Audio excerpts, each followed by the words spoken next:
മൂന്നാം സ്ഥലം. അരുൾ ചെയ്തതുപോലെ മരണത്തെ ജയിച്ച് മൂന്നാം ദിനം യേശു മിശിഹ ഉയർത്തെഴുന്നേൽക്കുന്നു. ഉയർത്തെഴുന്നേറ്റ മിശിഹായെ ഞങ്ങൾ അങ്ങയെ കുമ്പിട്ടാരാധിക്കുന്നു. എന്തുകൊണ്ടെന്നാൽ അങ്ങ് ഞങ്ങളുടെ ശരീരങ്ങളെ ഉയർപ്പിക്കുന്നവനും ആത്മാക്കളെ രക്ഷിക്കുന്നവനും നിത്യജീവൻ നൽകുന്നവനുമാകുന്നു. തിരുവചനം. മനുഷ്യപുത്രനെ പറ്റി പ്രവാചകൻ വഴി എഴുതപ്പെട്ടതെല്ലാം പൂർത്തിയാകും. അവൻ വിജാതിയർക്ക് ഏൽപ്പിക്കപ്പെടും. അവർ അവനെ പരിഹസിക്കുകയും അപമാനിക്കുകയും അവൻ്റെ മേൽ തുപ്പുകയും ചെയ്യും.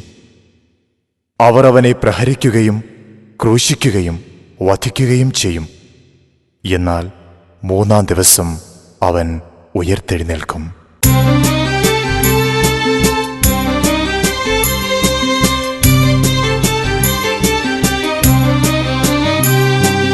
അരുൾ ചെയ്ത വചനം പോൽ ഉത്ഥാനത്തിൻ സത്യം, വിശ്വത്തിൽ വിശ്വാസ സാക്ഷ്യം. മാനവ മക്കൾക്കു രക്ഷയേകാനായി മൂന്നാം നാളിലുയർത്തു നാഥൻ, മൃതരിൽ നിന്നുമുയർത്തു. ഉയിർപ്പിന്റെ പ്രഭയിൽ മിന്നൊളി വീശി ഭൂമി കുലുങ്ങി വിറച്ചു. വിറകൊണ്ടു നിന്നു കാവൽ ഭടന്മാർ, ഉത്ഥാന സാക്ഷികളായി ഭൂവിൽ ഉത്ഥാന സാക്ഷികളായി. ഉയിർപ്പിൻ മഹത്വത്തിൽ ആത്മാർപ്പണത്തോടെ വിശ്വസിച്ചിടണം നമ്മൾ. പ്രത്യാശയോടെന്നും ജീവിച്ചിടേണം, രക്ഷവരിച്ചിടും നമ്മൾ.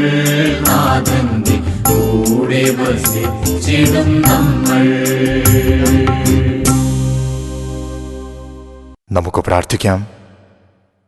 അവിടുത്തെ പരിശുദ്ധൻ ജീർണിക്കുവാൻ അവിടുന്ന് അനുവദിക്കുകയില്ല എന്ന സങ്കീർത്തനം അന്വർത്ഥമായി ഈ പ്രപഞ്ചം മുഴുവനോടും സകല സൃഷ്ടികളോടും ചേർന്ന് ഉയർത്തെഴുന്നേറ്റ് അങ്ങയെ ഞങ്ങൾ ആരാധിക്കുന്നു.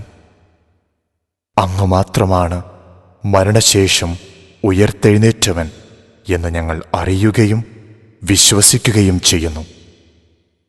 യേശു കർത്താവാണ് എന്ന് ഞങ്ങൾ അധരങ്ങൾ കൊണ്ട് ഏറ്റുപറയുകയും ദൈവം അവനെ മരിച്ചവരിൽ നിന്ന് ഉയർപ്പിച്ചു എന്ന് ഞങ്ങൾ ഹൃദയത്തിൽ വിശ്വസിക്കുകയും ചെയ്യുന്നു.